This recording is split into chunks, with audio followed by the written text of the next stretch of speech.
Assalamualaikum warahmatullahi wabarakatuh. Perkenalkan saya Farhani Azhar dengan NIM 17076230075 dari program studi pendidikan bisnis.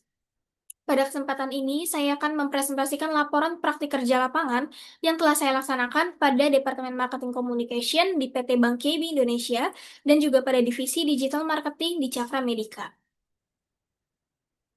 Mengapa harus melaksanakan praktik kerja lapangan? Melihat dari masalah saat ini, yaitu tingkat pengangguran usia muda yang masih tergolong cukup tinggi, yang diakibatkan karena kesenjangan kompetensi lulusan dengan kebutuhan industri.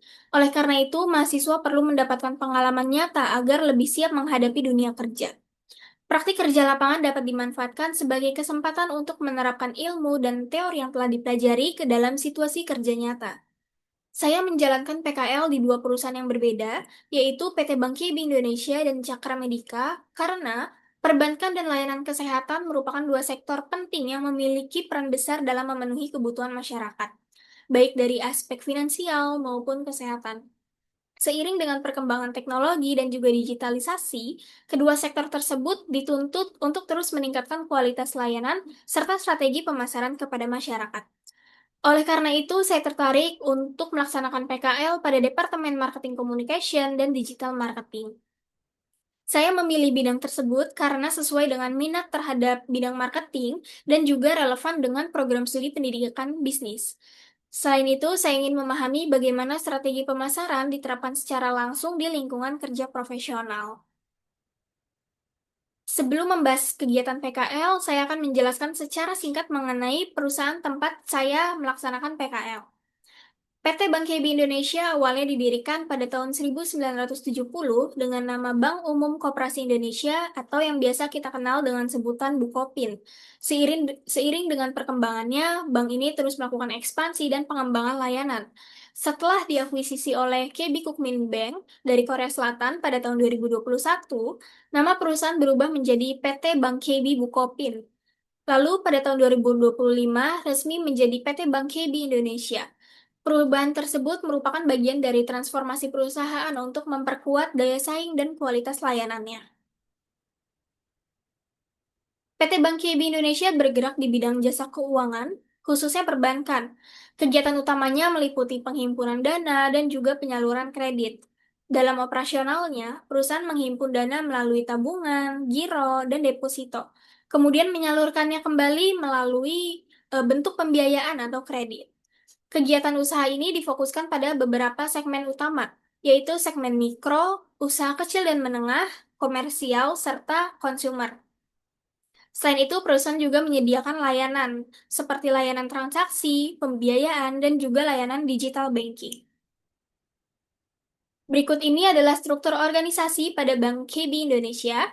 Dalam pelaksanaan PKL di Bank KB Indonesia, saya ditempatkan pada Departemen Marketing Communication. Bagian ini bertanggung jawab dalam mendukung aktivitas komunikasi dan juga promosi perusahaan, termasuk pembuatan berbagai materi konten dan juga materi untuk kebutuhan publikasi. Perusahaan kedua tempat saya melaksanakan PKL adalah Cakra Medica. Saya akan menjelaskan secara singkat bagaimana sejarah perusahaan ini. Cakra Medica berawal dari didirikannya PT Sabta Mitra Sejahtera atau Klinik Sabta Mitra pada tahun 2025 yang bergerak di bidang layanan kesehatan. Seiring dengan perkembangannya, perusahaan ini terus memperluas jangkauan layanan dengan membuka beberapa cabang di berbagai wilayah, serta mengembangkan layanan kesehatan kerja atau occupational health. Pada tahun 2012, perusahaan membentuk divisi Occupational Health Sabta Mitra yang secara khusus berfokus pada layanan kesehatan kerja. Namun, pada tahun 2014, divisi tersebut resmi berganti nama menjadi Cakra Medica. Hingga saat ini, Cakra Medica terus melakukan ekspansi dengan membuka cabang di berbagai daerah, termasuk di luar Pulau Jawa, serta mengembangkan berbagai layanan kesehatan untuk mendukung kebutuhan perusahaan maupun masyarakat. Cakra Medica bergerak di bidang layanan kesehatan kerja.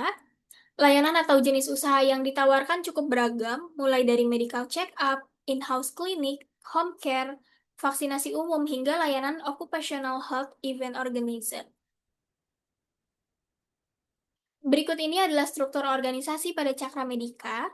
Dalam pelaksanaan PKL, saya ditempatkan pada divisi digital marketing. Divisi ini berfokus pada pengelolaan media digital perusahaan, termasuk pembuatan konten dan publikasi untuk kebutuhan promosi.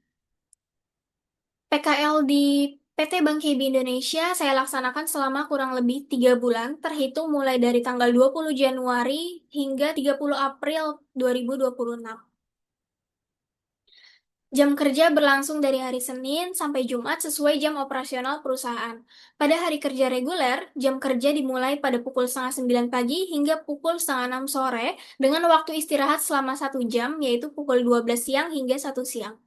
Pada saat bulan Ramadan terdapat penyesuaian jam operasional kerja, yaitu dimulai dari jam 8 pagi hingga jam 4 sore dengan waktu istirahat yang sama, yaitu pukul 12 siang hingga 1 siang.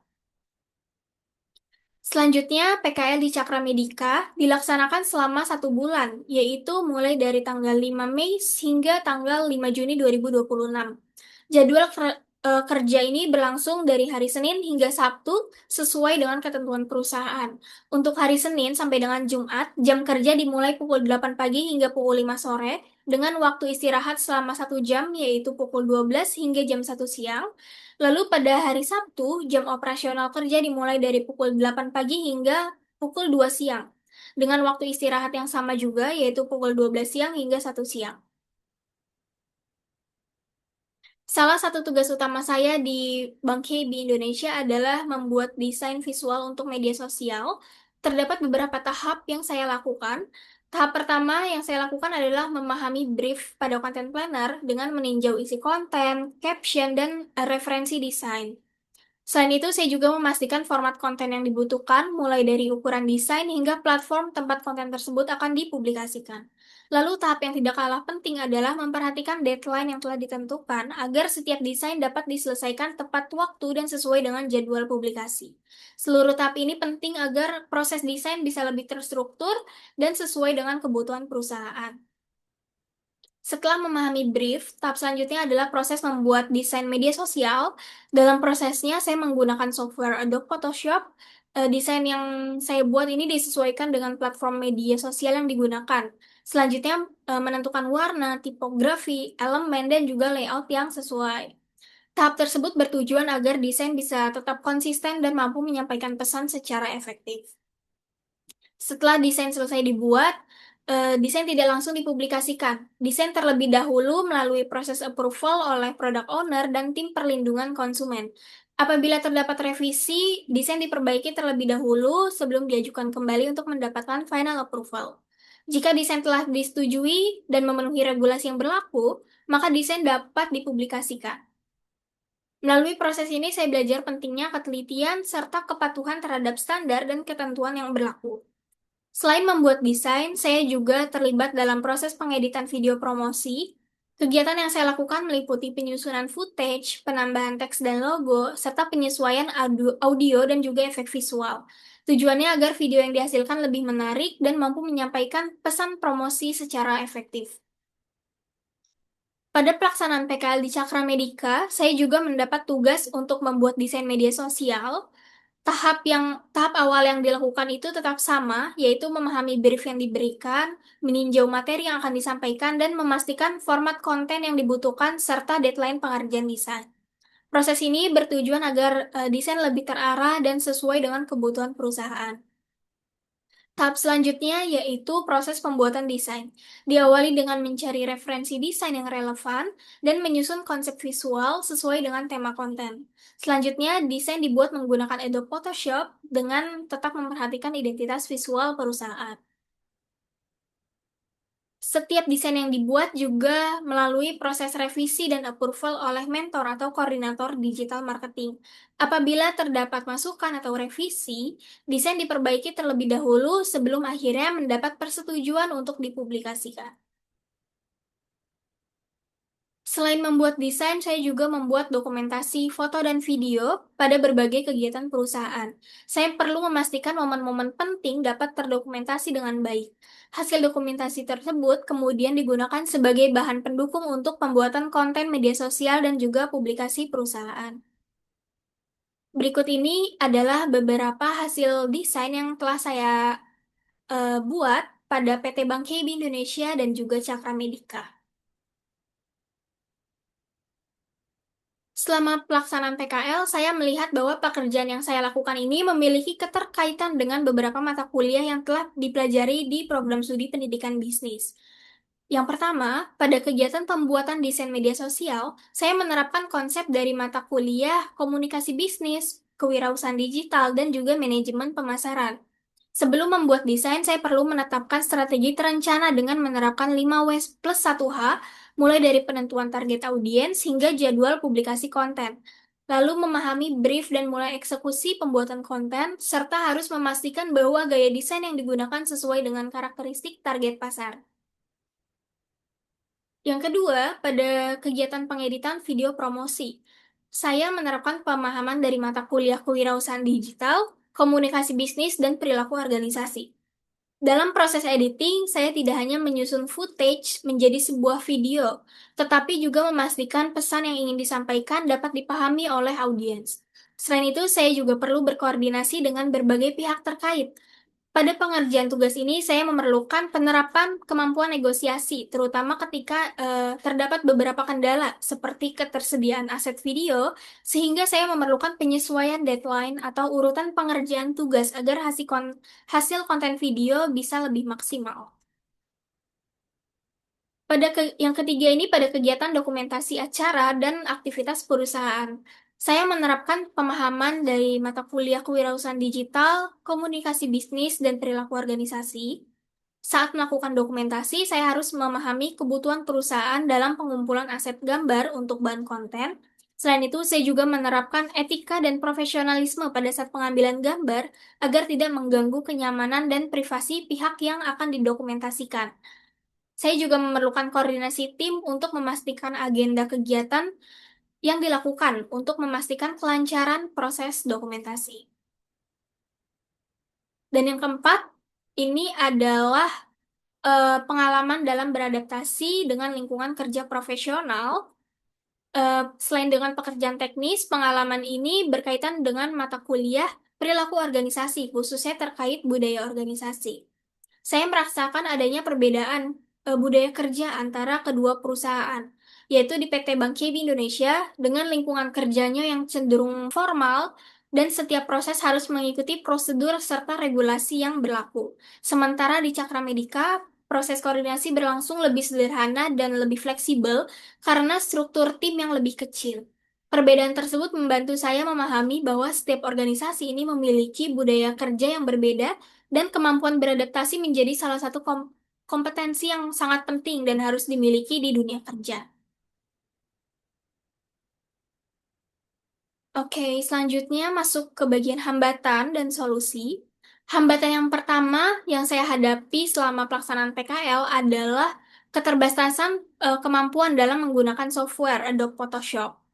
Pada saat awal PKL, saya belum memiliki pengalaman yang cukup, terutama pemahaman mengenai tools, fitur, dan juga alur kerja pembuatan konten visual, sehingga membutuhkan waktu lebih lama dalam penyelesaian desain. Untuk mengatasinya, saya menerapkan pendekatan learning by doing, lalu memanfaatkan berbagai tutorial online untuk belajar mandiri, bertanya kepada rekan kerja, serta melakukan eksplorasi berbagai fitur dan tools di Adobe Photoshop secara bertahap. Pendekatan ini sejalan dengan experiential learning theory yang dikemukakan oleh David Kolb, yang menjelaskan bahwa proses pembelajaran terjadi melalui pengalaman langsung, kemudian dilanjut dengan refleksi dan evaluasi untuk menghasilkan pemahaman baru yang dapat diterapkan terhadap pengalaman berikutnya. Seiring waktu, kemampuan saya dalam menggunakan software tersebut menjadi lebih baik. Hambatan berikutnya adalah proses penyesuaian diri di lingkungan kerja. Pada awal pelaksanaan PKL, saya memerlukan waktu untuk memahami budaya kerja, pola komunikasi antar tim, serta ritme pekerjaan yang berlaku di lingkungan perusahaan. Selain itu, saya juga merasa kurang percaya diri ketika harus berinteraksi dengan rekan kerja. Untuk mengatasi masalah tersebut, saya berusaha melakukan observasi terhadap cara kerja tim dan lingkungan kerja di sekitar saya untuk memahami budaya kerja, pola komunikasi, dan juga ritme pekerjaan yang diterapkan. Pendekatan ini sejalan dengan social learning theory yang dikemukakan oleh Albert Bandura yang menjelaskan bahwa proses Pembelajaran terjadi melalui 4 tahap, yaitu attention, retention, motor reproduction, dan juga motivation. Dalam pelaksanaan PKL, saya belajar dengan memperhatikan cara kerja dan pola komunikasi rekan kerja, kemudian mengingat serta mencoba menerapkannya kembali melalui interaksi dan praktik secara langsung. Seiring berjalannya waktu, saya memperoleh pengalaman dan respon positif dari lingkungan kerja, sehingga kemampuan beradaptasi dan percaya diri saya dapat berkembang menjadi lebih baik. Oke, berikut ada beberapa saran pengembangan bagi perusahaan dan juga program studi berdasarkan pengalaman selama saya melaksanakan PKL. Untuk Bank KB Indonesia, perusahaan dapat memberikan pengarahan awal terkait penggunaan software Adobe Photoshop. Selain itu, memberikan penjelasan mengenai alur kerja serta proses approval konten sejak awal pelaksanaan PKL. Untuk Cakra Medika, perusahaan dapat meningkatkan pendampingan bagi peserta PKL pada awal penempatan agar proses adaptasi bisa berjalan lebih baik. Selain itu, juga bisa menyusun konten planner dan jadwal pemberian brief yang lebih terstruktur, agar proses pembuatan konten bisa berjalan lancar. Selanjutnya, untuk program studi pendidikan bisnis, disarankan untuk memberikan pembelajaran dasar terkait hard skill yang banyak dibutuhkan. Contohnya, pada pengalaman saya, yaitu seperti penggunaan Adobe Photoshop dalam pembuatan konten. Kemudian, program studi juga dapat membekali mahasiswa dengan soft skill yang mendukung kesiapan kerja, serta meningkatkan konsistensi dalam penyampaian informasi dan dokumen yang berkaitan dengan kegiatan PKL. Berdasarkan pelaksanaan PKL di PT Bank KB Indonesia dan Cakra Medika, saya memperoleh pengalaman dalam memahami penerapan kegiatan pemasaran di lingkungan kerja profesional. Selama PKL, saya terlibat dalam pembuatan desain media sosial, pengeditan konten video, serta dokumentasi kegiatan untuk kebutuhan promosi dan publikasi perusahaan.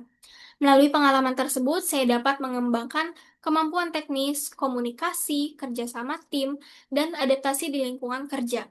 Selain itu, PKL juga membantu saya memahami penerapan ilmu yang telah saya pelajari di program studi pendidikan bisnis sebagai bekal untuk menghadapi kebutuhan di dunia kerja.